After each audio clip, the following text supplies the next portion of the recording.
Look at your ankles right now. Do they look like they belong to you, or do they look like swollen, shapeless blocks? I am not talking about the little bit of puffiness you get after a long flight. I am talking about legs that feel like heavy bags of wet sand. Skin that is stretched so tight it looks shiny. And the worst part, that moment when you peel off your socks and see a deep, angry trench carved into your leg that just won't go away. You press your thumb into your shin and the dent stays there, staring back at you. That is called pitting edema. Is that the reality you face every single evening? Listen to me very closely, because this is not just about fitting into your shoes. That fluid buildup is a massive, flashing red warning light on your dashboard. It is a scream from your body that your vascular system is failing. When fluid pools in your lower legs like a stagnant swamp, it means gravity is winning the fight against your heart. This sluggish, crawling circulation is called venous stasis. Think of a river that stops flowing. It becomes toxic. That is exactly what is happening inside your veins. It is the perfect breeding ground for dangerous, potentially life-threatening blood clots known as deep vein thrombosis, or DVT. This is not a cosmetic issue. This is a critical structural failure of your circulatory health. You have probably tried the standard advice. You elevate your legs on a pillow. You soak your feet. You starve yourself of salt. And yet, the swelling comes back every single night. Why? Because you are only treating the symptom, not the mechanics. You're trying to bail water out of a sinking boat with a teaspoon. You are missing the fundamental nighttime protocol that doesn't just manage the fluid, but actively and forcibly reverses the process while you sleep.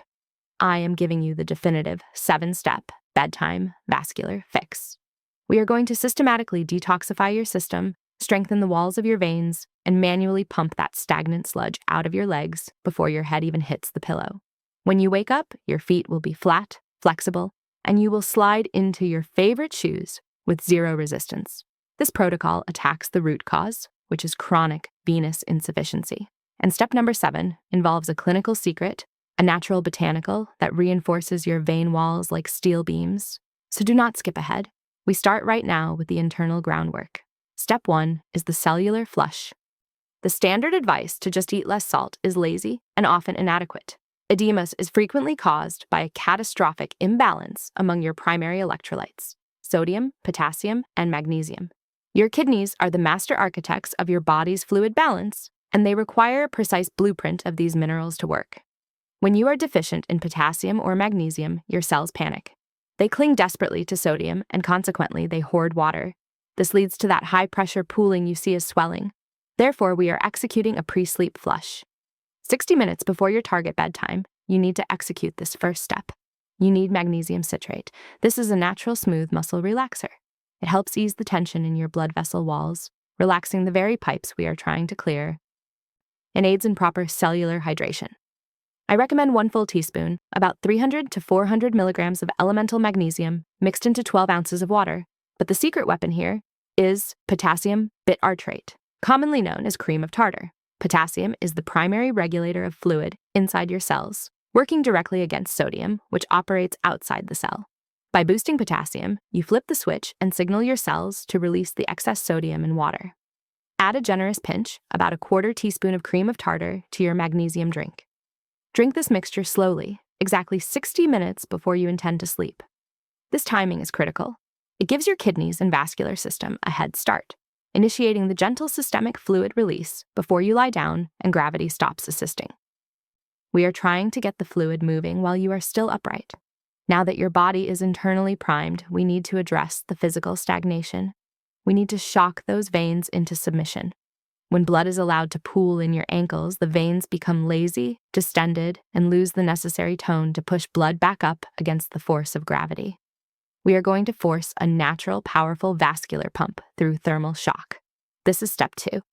We are using the Hunting response, which causes a rapid cycle of contraction and release. This requires the contrast bath method, adapted specifically for pre-sleep use. You need 2 basins. Fill one with water as warm as you can comfortably tolerate. Fill the second with the coldest tap water you can get, and I want you to add 5 or 6 trays of ice cubes. It needs to be painfully cold. The protocol is simple but intense. First, immerse both feet in the hot water for 3 minutes. This causes massive vasodilation. Your veins open wide, bringing that stagnant blood and fluid closer to the surface. Second, immediately switch your feet to the ice water bath for a full 60 seconds. This is the hard part, so breathe deeply. The intense cold triggers powerful vasoconstriction. The veins instantly clamp down, forcibly squeezing the blood and trapped fluid out of the area and shooting it into the central circulatory system. Repeat this entire cycle 3 times. 3 minutes hot, 1 minute cold. 3 minutes hot, 1 minute cold. And always finish with a final 1 minute in the cold water. The immediate benefit of this final cold plunge is immense. When you remove your feet, the skin immediately starts to warm up, causing a massive reflexive opening of the veins, a flush. This creates a powerful suction effect, drawing fresh, oxygenated blood into the lower legs and carrying all the waste and pooled fluid away. This is the single fastest way to manually decongest your lower legs before you climb into bed. We have flushed the system and shocked the veins, but we are not done. Gravity is still the enemy, and we need to fight back with physics.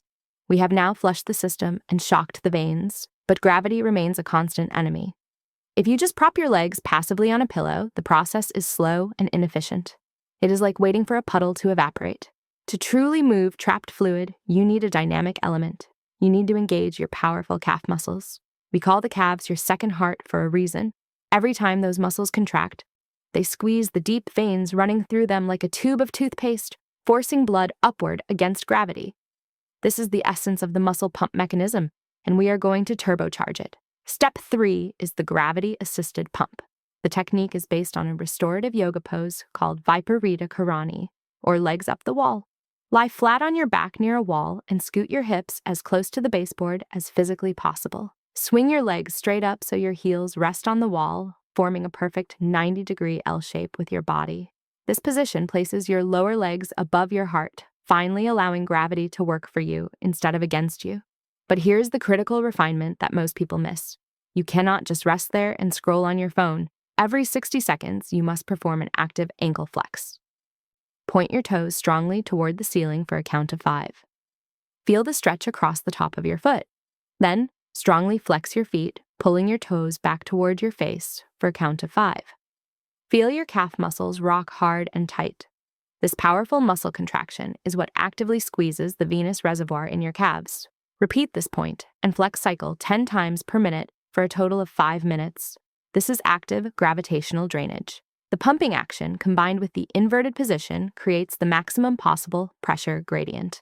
You're physically pushing the fluid from your ankle reservoirs up into the larger veins in your thigh and pelvis, where the main circulatory system can effectively manage it. 5 minutes of this is equivalent to getting a deep, active lymphatic drainage massage for your entire lower body. Make this 5 minutes non-negotiable every single night. We have drained the fluid. Now we must strengthen the plumbing itself. Why does the fluid leak out of your blood vessels in the first place?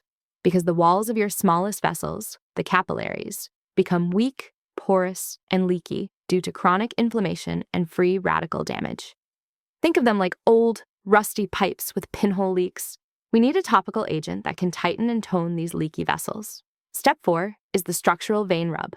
We are going way beyond simple moisturizer here. We are using concentrated botanical venotonics mixed with a carrier oil. First, you need cypress essential oil. This is highly regarded for its venotonic properties, helping to reduce blood vessel permeability and strengthen capillary walls. This is the structural fix of the rub.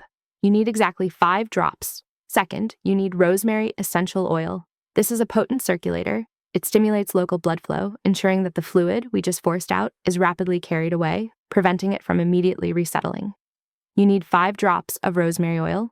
Mix these 10 drops total with 1 tablespoon of a carrier oil, like fractionated coconut or almond oil. This is not a quick slather. It is a targeted massage. Sit comfortably and extend your legs. Starting with a small amount of the oil blend at your toes, use firm, deliberate upward strokes to massage the oil deeply into your feet. Work toward your ankles and then up your calves. Crucially, always massage toward your heart. You are manually assisting the venous return. Spend extra time on the lower half of your calves and stop the massage just below the knee pit. This rub stimulates local nerves, drives the active ingredients deep into the tissue, and provides the anti-inflammatory action necessary to repair leaky vessels. The veins are toned and the fluid is drained. Now we must protect that work all night long. Step 5 involves compression, but listen to me carefully. If you use the wrong kind, you could be strangling your circulation. If you have been prescribed 20 to 30 millimeters of mercury compression stockings for daytime use, that is fine for when you are standing. However, you should never sleep in high-grade compression. When you lie down, your blood pressure equalizes across your body. Those heavy stockings can dangerously restrict your flow, creating a tourniquet effect overnight. We need a therapeutic maintenance level. The secret is low-grade, therapeutic compression, typically found in light travel or flight socks. Look for socks rated specifically at 8 to 15 millimeters of mercury. This is the perfect pressure level to maintain the reduction in edema we have achieved with the prior steps without restricting flow while you are horizontal. These socks act as a constant, gentle hug. They prevent the tissue space from re-expanding and reabsorbing fluid that your kidneys are still processing overnight. The way you wear them is crucial. For general edema, ankle or calf height is sufficient. Most importantly, check the top band. If the elastic band creates a visible, deep indentation in your skin, it is too tight for nighttime use and is acting as a dangerous ligature. Roll the band down or switch to a more relaxed pair. The compression must be graduated, not concentrated at the top. Put them on immediately after your oil rub to lock in the fluid reduction. We are 5 steps in, and you are nearly ready for bed, but the internal chemistry needs one final adjustment. We are 5 steps in, and you are nearly ready for bed. But before you get comfortable, you need to realize that one of your most common evening habits is sabotaging your entire effort. The way you hydrate is likely destroying your progress. When you drink water, it doesn't instantly leave your body. It is filtered by your kidneys, and this process takes time. Your body is also significantly less efficient at moving large volumes of fluid when you are lying flat. Chugging water right before bed guarantees that fluid will simply settle via gravity in your lowest extremities while you sleep. You need a strict 3-hour fluid fast before your designated lights out time. This is step 6. If you plan to be asleep by 10 p.m., your last substantial sip of water should be no later than 7 p.m. This means stopping the large glass of water, the herbal tea, or any other drink. The only exception is a small sip to swallow your supplements for the final step. By implementing this cutoff, you give your kidneys a full 3 hours to perform their final fluid regulation pass while you're still mostly upright. This ensures the maximum amount of excess fluid is processed and eliminated before you enter the horizontal state where gravity works against venous return. Now, we are ready for the internal systemic repair. Everything we have done so far has been about drainage and physical tone, but remember the root cause of chronic edema is often chronic venous insufficiency. This means your capillary walls are leaking like a sieve. We need a pharmaceutical-grade natural supplement that can repair this structural damage. Step 7 is the clinical secret. We are using a 2-part combination that is the most scientifically backed natural therapy for edema. First, you need horse chestnut seed extract, or HCSE. This is the clinical powerhouse. HCSE contains a compound called essin, which has been shown to significantly seal the capillary walls, reducing their permeability. It literally patches the leaks. It also promotes the release of prostaglandins, which improve overall venous tone. You need a high-quality product standardized to 50 milligrams of essin. Take 300 milligrams of HCSE with your last small sip of water. Second, you need pycnogenol, or pine bark extract. This is the support agent. Pycnogenol is an incredibly potent antioxidant that strengthens the collagen matrix around your blood vessels. Think of this as reinforcing the concrete around the pipes. It improves microcirculation and has powerful anti-inflammatory effects, working synergistically with the horse chestnut to repair and reinforce the entire vascular structure. Take 100 milligrams of pycnogenol. Why take this at night? As your body enters its deep sleep cycles, it shifts into repair mode. By taking this powerful venotonic combination right before bed, you are flooding your system with the raw materials needed for vascular repair exactly when the body is most receptive to healing. This combination is how you transition from nightly management to long-term resolution. That is the definitive 7-step protocol. You are now armed. But before you close your eyes, I need to address the one major habit that instantly reverses all this circulatory work. You are probably doing it right now. Crossing your legs. Whether you are sitting on the couch or lying on your side, wrapping one leg over the other, crossing your legs creates a physical clamp. It puts a kink in the hose of the major femoral artery and vein, which are responsible for returning all that blood and fluid back up to the heart. It immediately forces stagnation in the lower leg. Tonight, when you settle in, make a conscious effort to keep your feet flat and your legs parallel. If you are a side sleeper, use a thick body pillow placed between your knees. This keeps your knees, ankles, and hips aligned, ensuring the femoral vessels remain open and clear. This is the final crucial step, maintaining the open pathway. You have cleaned the pipes, now keep the water flowing. You now have the full vascular revival protocol.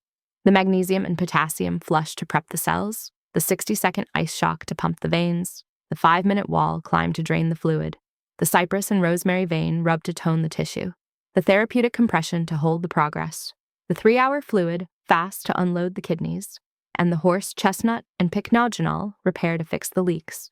This is not magic. This is applied vascular science. Edema is fixable, and you now have the actionable nightly plan. Implement these 7 steps tonight. Do not wait. Your comfort and your long-term circulatory health depend on it. Now, if you want to know about the 3 common everyday foods that are silently destroying your vascular elasticity and causing this chronic inflammation in the first place, you need to watch this video next. That is the critical next step in achieving a permanent cure.